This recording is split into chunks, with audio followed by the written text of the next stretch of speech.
What is up, everybody? The Red Dragon here, and we are taking a look at some Battlefield 3 footage, rush defense. So we just got to keep all these bad guys off these two bases right here, and we are going to give it all we got in order to do that. But while you are focused on this gameplay, we are going to be talking in the background about something a little bit more entertaining. That is Battlefield 4 or Bad Company 3. Whichever one comes first, you know it's coming. It's not a question of if, it's just a question of when. So there are things that I want to see in Battlefield 4. I'm not going to hold back. I'm going to tell you exactly what I want to see. Because there are things that were very lacking in Battlefield 3 and things that can just be so much better with a few implementations that we haven't even seen in Battlefield yet to a point. So I'm going to go through all these games, and I'm actually going to turn around and make this video again, but actually going through and actually demonstrating and showing you all these games. But for right now, this video is going to be pretty much very Battlefield oriented. So we're going to take everything that I talk about and relate it back to Battlefield. So the first thing that I would like to see, and I'm going to go ahead and shoot off with a throwback to some of my people who's been subscribers for a long time. Endwar, Tom Clancy's Endwar. That theater mode was perfect. You got to pick a faction. You felt like each battle you were contributing to a bigger part of a war that's going on there. It was just awesome, and anybody who's played that game knows exactly what I'm talking about. And it's not the first game to implement this, but it's the last game that I played that implemented it really, really good. So imagine that on Battlefield, where you're always playing the US or the Russians or the Chinese or whatever.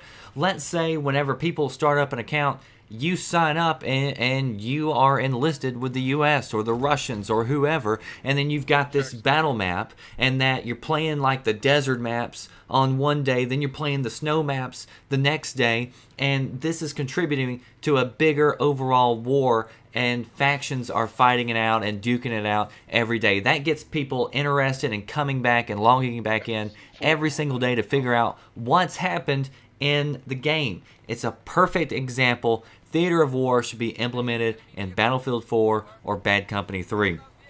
The next thing that really needs to be talked about, let's give props where props are due.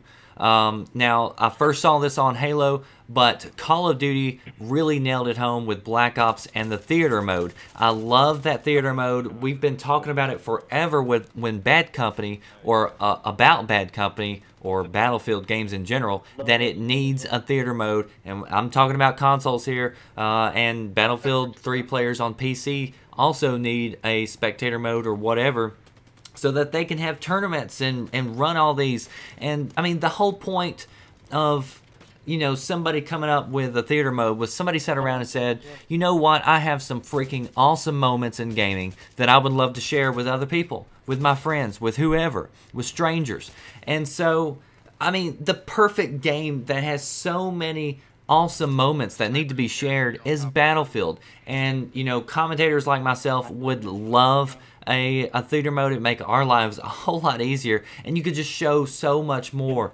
And a theater mode is just really needed, because so many of these moments, for people who don't have capture cards, you can't replay those moments. And being able to save those moments and share them, I'm telling you, they make sales. People see those videos and they go out and they buy the game to experience that for themselves. So theater mode is definitely something. What I liked about Black Ops over Halo's theater mode is the ability to put in those little carts or certain sections where it could play like a timeline, and it would actually look like a camera was moving, and you had camera motion, and you could actually make a full feature length film if you really wanted to. It was really awesome. Battlefield 4 should have a theater mode. Next thing, party system. Bungie nailed this with Halo. Let's face it, we should be able to have more than 4 people in a squad. You should be able to, the squad leader should have more functionality, should be able to give more power. If you want to have more people in squad but you're worried about spawn points, just say the spawn leader or the squad leader says, alright, I designate these 3 people as mobile spawn points. You could do something like that, give more power to the squad leader, but keep the party together. I mean, the whole point of the game is to be able to play together with your friends. Battlefield 3, I hate trying to play. It's so hard to play with my friends because I've got a lot of friends that I like to play with. So a lot of times we like to have a full team on one side who's all of us on our friends list. And it's so hard to be able to stay on the same team. And even once you get on the same team, it may split you up. The party system that Bungie developed with Halo was an awesome idea. It kept the party together. It also matched you up with people who were more like your rank, so the games were a lot more closer. And Battlefield definitely needs a lot of this implementation as far as the ability to get in parties together and travel with one another to different games, and also, you know, looking ahead to being able to split these parties up once you get in game and designate more powers and more abilities. So I would definitely like to see a party system like Bungie's in Battlefield 4. The next thing, another little part of Halo that was really awesome, was the map editor. Same with Far Cry. Whenever you give the community the tools to create, they are going to create, and they are going to build some magnificent and amazing things. And look, it's like, I know that what was talked about was Frostbite 2 was a lot different. It was a lot harder to implement mod ability or mod tools, but if you focus some energy into getting that right, what you're doing is you're building a system where anybody can create a map for you guys. So you're not having to pay somebody to sit there for however many weeks or whatever to design and develop a map. You've got 15,000 people doing it at their own free will at home, and whenever they upload it, then you can set up a design like Bungie or Halo where they take custom-made playlist and maps and they run them in the rotations. So you're getting free work from people. So you just give the ability and the tools to design. People are going to design. It just makes perfect sense. And the biggest complaint that you hear about Battlefield games is that there are never enough maps. It's never enough maps. We realize, we've heard your argument that the maps are much bigger, so you don't need as many. But the fact is, it gets old. It gets stale. I don't care how big the map is. You want to have as much variety as possible, and the way to do that is to bring in the community and unleash their talented power.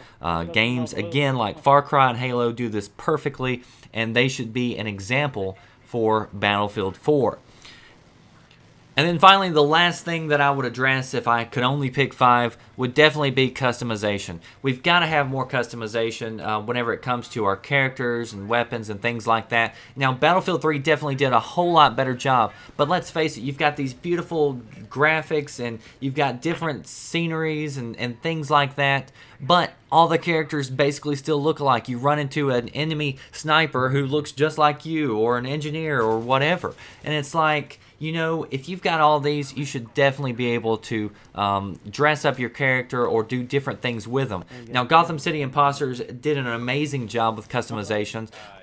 Obviously, with this being a military game, a lot of people don't want too much customization. You don't want people running around with, you know, a cape on in Battlefield 3. I mean, that's just a little ridiculous because they are trying to keep it somewhat serious and close to some idea of reality, okay?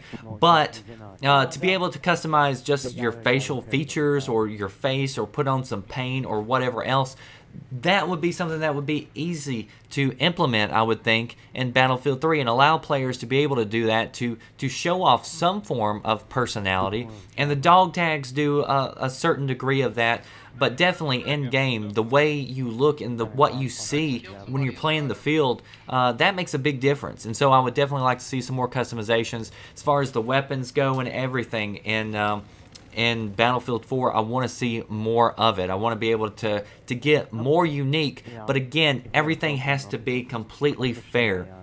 Let's say you did something that was similar to Gotham City Imposters.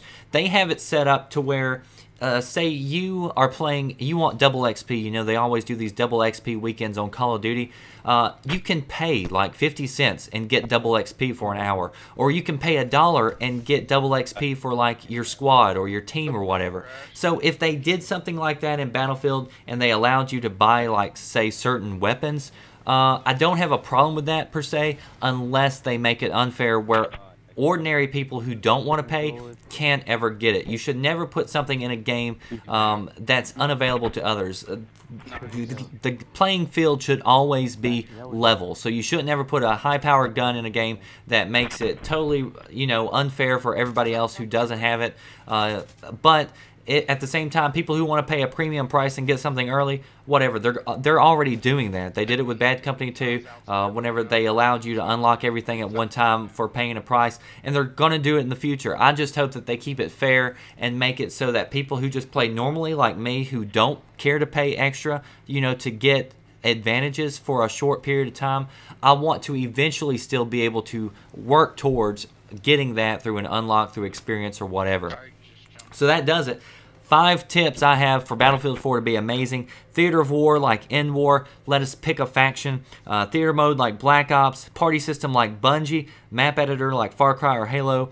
And more customization like Gotham City Imposters. I want to hear your list. Post it down in the comment section below. Tell me what features from other games you would like to implement in your favorite Battlefield 4. Also, stay tuned. Again, I'm going to pretty much remake this video. I might take some of your ideas and implement them in the next video, but I'm going to basically lay out this again for people of a general audience. Again, this video was dedicated towards Battlefield players, but really I think these 5 things should be implemented pretty much in almost every first-person shooter out there. There are certain things that are well done in games, and we should be able to evolve and take those things and say, all right, well, let's build from it. You should never have a game with a crappy menu.